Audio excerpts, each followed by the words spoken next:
আমি মঞ্চে আসার জন্য অনুরোধ করছি।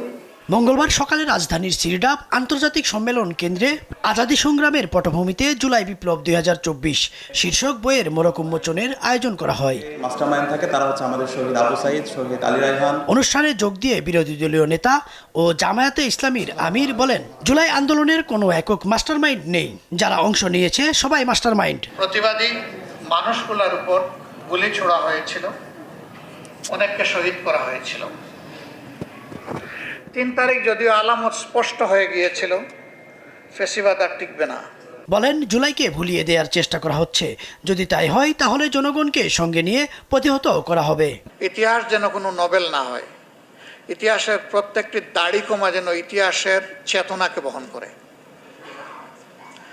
কোনো দল, কোনো ব্যক্তি, কোনো গোষ্ঠীকে আমার পছন্দ হোক অথবা না হোক, ইতিহাসের পাতায় পাতায় কোনায় কোনায় যার যেখানে যে অবদান রয়েছে সেইটা যেন ঢাকা পড়ে না যায়। ফ্যাসিবাদ মুক্ত হলেও তার দোসররা এখনো রয়ে গেছে বলেও মন্তব্য করেন জামায়াত আমির। এই 4 তারিখ এবং পরবর্তী 5 তারিখ ঢাকা মার্চের মধ্য দিয়েই ইদ্রিস আলম, দেশ টিভি, ঢাকা।